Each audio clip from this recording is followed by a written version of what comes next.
Bonjour tout le monde, on me l'a beaucoup demandé dans les commentaires et j'avais envie de faire une série un peu tutoriel sur le hardware. Alors le hardware c'est tous les composants PC, le montage de tout ça et moi ça me plaît. Alors dernièrement j'ai parlé beaucoup plus de PC portable, de choses vraiment physiques complètes, mais j'ai une passion pour le hardware qui est un petit peu cachée mais je vais vous la dévoiler. On m'a demandé comment choisir sa carte graphique et aujourd'hui je réponds à cette question. C'est parti. Tout d'abord on va regarder la base et la base elle va partir de l'écran. Ça paraît paradoxal, oui et non, tout simplement ça dépend de l'écran que vous avez ou que vous convoitez d'avoir. Donc un écran soit en Full HD, donc du 1080p, ce qui est assez standard actuellement, mais de plus en plus on va arriver la 2K, la 4K, voire la 8K. Et ça, mine de rien, ça va influencer énormément sur le choix de votre carte graphique. Donc après, dans les besoins, en jeu, en général, dans du gaming, il faut du 60 fps. En solo, c'est bien. Si demain vous avez un écran en 75 Hz, voire plus, et c'est encore mieux d'avoir plus d'FPS pour avoir un meilleur rendu multijoueur. Mais voilà, ça c'est les bases. Les bases sont là. Voilà, en partant de ces bases-là, juste ces deux choses, donc l'écran que vous avez et ce que vous souhaitez en FPS en fonction des jeux, et ben vous allez regarder sur le net, vous trouvez très facilement des benchmarks qui vous permettent de comparer donc entre la résolution de votre écran et le nombre de FPS rendus en jeu par telle ou telle carte graphique. Et ça déjà, ça vous permet de vous situer.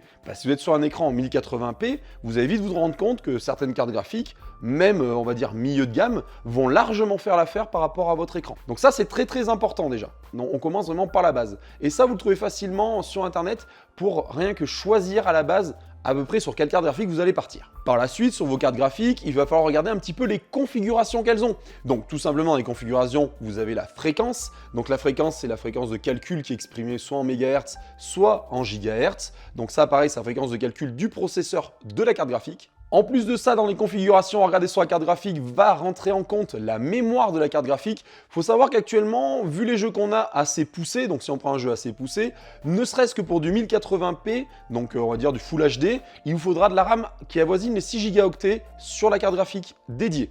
Après, au-delà de ça, vous pouvez partir plus haut. Si vous êtes par exemple sur de la 2K, de la 4K, là il faudra viser minimum de la 8 Go. Donc déjà, ça permet de vous situer un petit peu dans tout ça. Les fréquences, c'est encore autre chose, mais plus il y a de fréquences, mieux c'est, plus il y a de zones de calcul, etc. Après, ce qui est très important aussi, c'est la connectique de votre carte graphique qui va être aussi en lien avec la connectique de votre écran. On revient bien à cette base assez solide de l'écran. Alors, pour toutes ces connectiques, je vais vous l'afficher à l'écran, ça sera plus simple. Donc, comme on peut le voir, l'HDMI 2.0 affiche un maximum de 60 Hz sur de la 4K. Sur de la 2K, elle peut monter jusqu'à 120 Hz. Et en Full HD, 240 Hz. Donc là, on est pas mal, on est d'accord, on est quand même sur des seuils qui sont assez intéressants.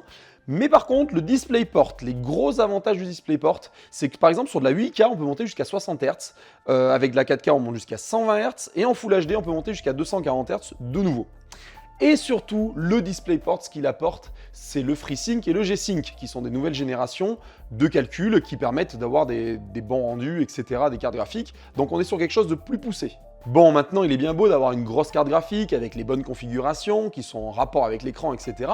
Par contre, il faut penser à une chose, c'est l'alimenter, la petite bête. Parce que tout simplement, il faut savoir que dans un ordinateur, les deux choses qui pompent le plus d'énergie, c'est le processeur et le GPU, qui est le processeur de la carte graphique. Donc, ces deux parties consomment énormément, donc il va falloir vérifier aussi un peu la consommation de la carte graphique pour après derrière adapter son alimentation de PC pour qu'elle fasse tourner la carte graphique. Je sais pas, je donne une image, si vous avez une 2080 Ti actuellement dans votre PC et que vous avez une 400 watts au cul de l'ordinateur, ça va poser problème. Donc voilà, ça on le trouve facilement aussi sur le net, pareil, vous trouvez en fonction de la carte graphique, la puissance qu'il vous faudra derrière en termes de watts sur votre alimentation. Autre chose de très important, c'est de regarder aussi si cette petite carte graphique, qui sont de plus en plus grandes, va rentrer dans votre boîtier d'ordinateur. Je rigole parce qu'il m'est arrivé la mésaventure une fois. Donc la carte graphique que j'ai actuellement dans mon ordi, une 1070 Ti, avec 3 fans, donc 3 ventilos, donc je vais s'imaginer qu'elle est assez longue, en heat chill, parce que je vise le silence, ça on en parle un peu plus loin. Je me suis retrouvé à être bloqué. Donc j'ai sorti la tenaille et la scie à métaux pour améliorer, on va dire, un petit peu l'espace dans mon boîtier.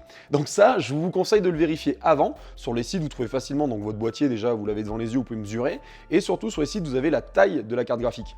Donc attention, faites pas n'importe quoi. Moi, je me suis loupé et je me suis retrouvé à bidouiller, c'est passé ouf, et pourtant j'ai pas un petit boîtier, hein, donc attention. Comme je vous l'ai dit juste avant, la nuisance sonore est très importante. Alors importante, ça dépend pour qui. Personnellement, j'ai eu vécu dans un studio où mon PC était à genre même pas 2 mètres de mon lit, et à ce moment-là, autant vous dire que si la nuit je voulais télécharger un peu, ou faire tourner un truc, ou même ne serait-ce que mettre un peu de musique pour m'endormir, je voulais pas avoir un bruit de ventilo derrière en permanent. Du coup, j'avais visé vraiment quelque chose de très silence. Et comme je l'ai dit juste avant, moi actuellement dans mon PC, j'ai une 1070 Ti en Heat Shield 3. Du coup, l'avantage de cette carte, c'est qu'elle est très très silencieuse. Alors maintenant, ça a changé, je suis dans une maison, mais j'ai quand même un confort quand je suis à mon ordinateur, que j'ai pas mon casque, de calme, mais de calme. Après voilà, c'est un choix de chacun, mais sachez que ça peut être important aussi à choisir quand vous achetez une carte graphique. Ça ne vous a pas échappé si vous suivez un petit peu le domaine de l'informatique, on va dire qu'NVIDIA a sorti une nouvelle technologie qui s'appelle le Ray Tracing. Le Ray Tracing, c'est l'effet reflet, vous savez, tout ça, là, quand vous avez une explosion, ça reflète dans la vitre de la voiture, etc. Donc ça permet une immersion très forte dans les jeux, et attention, si vous achetez une carte graphique, et bon maintenant ils ont renommé, donc vous avez dû faire gaffe, les GTX, certaines sont transformées en RTX, donc en Ray Tracing, c'est vraiment pour marquer le changement, on va dire la nouvelle phase dans laquelle est rentrée NVIDIA. Et du coup, ce Ray Tracing, il faut savoir que si demain vous jouez, vous n'utilisez pas le Ray Tracing, vous n'en servez pas, vous allez l'avoir acheté sur votre carte graphique, et il faut savoir qu'il y a des choses qui ont été dédiées sur cette carte graphique. Ça veut dire que vous avez de la puissance qui dort. Si vous n'utilisez pas le Ray Tracing, ça ne servira à rien. Donc pareil, attention, si vous n'utilisez pas le Ray Tracing, partez peut-être pas forcément vers des cartes graphiques qui permettent de faire du Ray Tracing. Si vous ne l'utilisez pas, c'est des trucs qui dorment. C'est, je sais pas, vous achetez un lingot d'or, je sais pas, vous l'avez à la maison, et puis vous dites que le lingot d'or, vous le coupez en deux, et vous en avez une partie qui reste dans le placard, vous ne pouvez jamais vous en servir. Allez, out. Donc, prenez l'occasion, servez-vous-en. Alors le Ray Tracing, ça a un coût, faut pas s'en cacher. On va parler maintenant un petit peu des tarifs des cartes graphiques qui vont permettre de vous situer un petit peu sur les entrées de gamme, milieu de gamme, haut de gamme et ultra haut de gamme. Tout d'abord, dans les entrées de gamme, on est entre 130 et 180 €. Là-dessus, on sera sur du Full HD en graphisme qui vont être assez moyens. Pour du moyen de gamme, il faudra viser entre du 180 et 330 €. Là, on sera vraiment sur un palier au-dessus qui permet d'avoir du Full HD Ultra en 60 Hz. Donc là, on sera vraiment sur des rendus qui commencent à être sympas. Après, derrière, on va passer au haut de gamme. Et là, dans le haut de gamme, on va être sur des cartes graphiques qui, pour moi, valent le coup. Entre 330 et 600 €. Alors, c'est pas une paillette, on est d'accord. Par contre, Full HD en 144 Hz. Donc, si vous avez un écran qui va avec, vous allez booster le truc, ça va être quand même topissime. En 2K, par contre, du 60 Hz, 75 Hz, pardon, jusqu'à 75 Hz qui peuvent être affichés.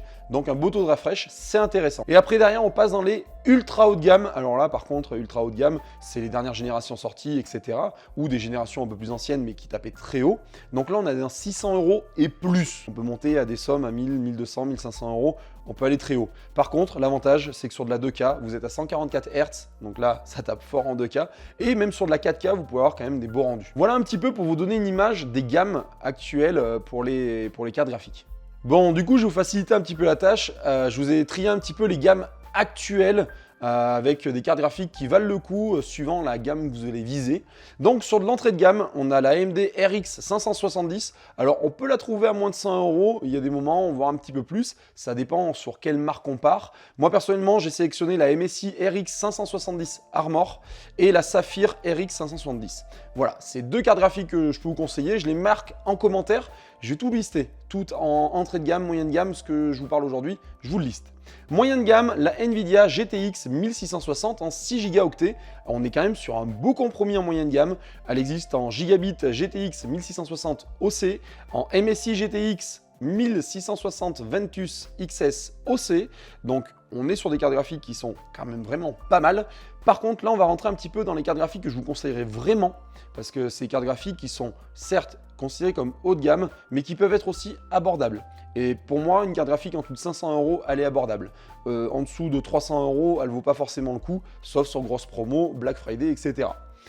Dans le haut de gamme, NVIDIA RTX 2060, donc je vous préconise l'Asus Dual RTX 2060 Evo en 6 Go, donc ça c'est un minimum. Après derrière l'AMD RX, donc du côté AMD pour vous donner une image aussi, l'AMD RX 5700 XT, et on revient sur la NVIDIA RTX 2070 en super. Donc voilà, on est vraiment sur du haut de gamme, des cartes graphiques qui ont déjà des beaux rendus.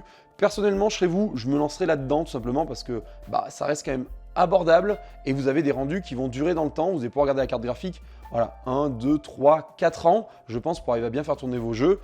Et après, si vous avez des budgets qui, on va dire, sont un peu records, où vous avez de quoi mettre dedans et c'est un plaisir pour vous, vous avez les ultra haut de gamme. Alors là-dedans, on rentre directement dans la Nvidia RTX 2080, la 2080 Super et la 2080 Ti. Alors là, sur les RTX, on est sur des rendus qui permettent le ray tracing, mais de façon magnifique. Et là, vous êtes sur des cartes graphiques, vous êtes tranquille, je pense, pour 5-6 ans. Voilà, c'est à peu près l'estimatif que je peux vous donner. Voilà tout le monde, merci d'avoir suivi cette vidéo. J'espère que ça vous aura guidé un petit peu pour aller choisir votre carte graphique, arriver à vous dire, bah tiens, je vais aller plutôt vers ça plutôt que ça. Si demain vous avez des questions pertinentes, toujours en commentaire, je tenterai d'y répondre le plus pertinemment possible. En tous les cas, merci à toutes et à tous. Si cette vidéo vous a plu, comme d'habitude, un petit pouce en bas, ça fait toujours plaisir et ça permet de m'aider au référencement. Et puis bah, abonnez-vous pour ne plus rien louper aux vidéos. Je vais essayer de mon côté de vous faire une petite série comme ça, comment choisir sa carte graphique. C'était un début, on va continuer peut-être par le processeur, la RAM, etc. Histoire de vous donner quelque chose d'un peu global et peut-être demain vous dites tiens, je vais acheter mes composants et je vais monter mon ordinateur. Pourquoi pas? Et pourquoi pas monter un ordinateur ensemble dans une vidéo, à voir dans les partenariats que je vais arriver à négocier maintenant que j'ai passé les 1000 abonnés. Merci à Monsieur Greux de m'avoir fait un petit peu de pub, c'est super sympa. Merci à toute la communauté qui me rejoint et qui rentre aussi dans la communauté. En tous les cas, je vous dis à très bientôt. Prenez soin de vous et de vos familles. Ciao, bye bye.